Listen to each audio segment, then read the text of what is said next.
устройств.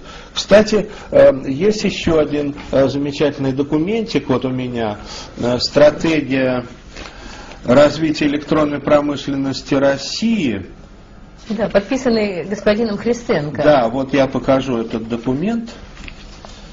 Это приказ, который уже утвержден правительством России.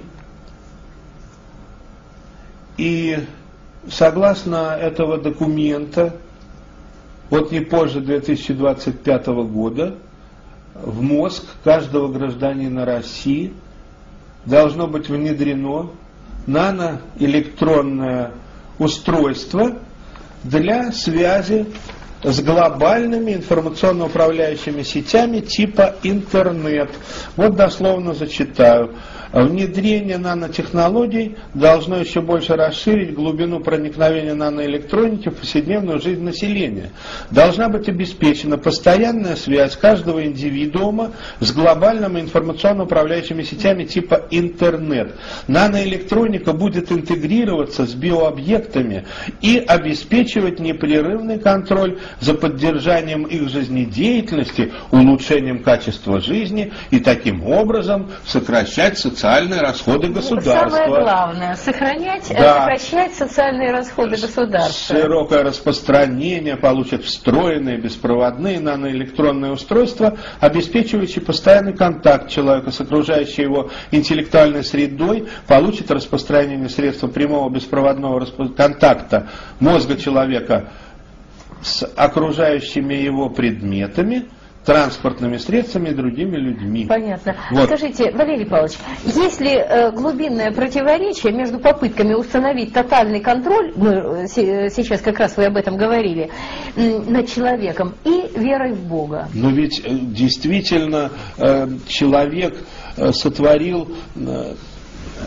Бог сотворил человека по образу своему, свободным и ответственным. И технотронная диктатура, она фактически лишает человека свободы воли.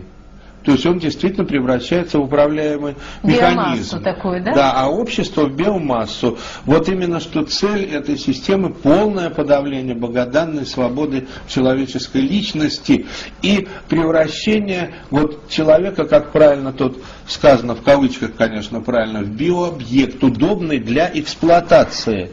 То есть мы-то говорим о том, что мы должны стремиться к христианскому совершенству, взращивать в себе образ и подобие Божие. Это высшая цель жизни нашей христианской. Самый последний вопрос, Валерий Павлович. Сейчас появилось очень много публикаций, в том числе даже политики наши, российские, об этом говорят, что да, настало время создания мирового правительства, и к этому надо относиться спокойно, потому что вот сами вызовы времени требуют того. Ну, это мировое правительство будет состоять из людей, которые, как мы видим, явно не симпатизируют ни России, ни русскому народу, ни тем народам коренным, которые населяют нашу обширную родину. Давайте вспомним заявления некоторых деятелей, да их все знают наизусть. Что говорится о том, какое должно быть население в России? 15-30 миллионов, да? Что говорится о том, что несправедливое якобы богатство Сибири и других таких действительно богатых регионов принадлежат одной России? Да неужели не ясно, что в свое время еще государь-император Александр III сказал, что у России нет союзников, кроме ее армии и флота, которые сегодня, кстати говоря, в такое плачевное состояние приведены и доводят уже до полного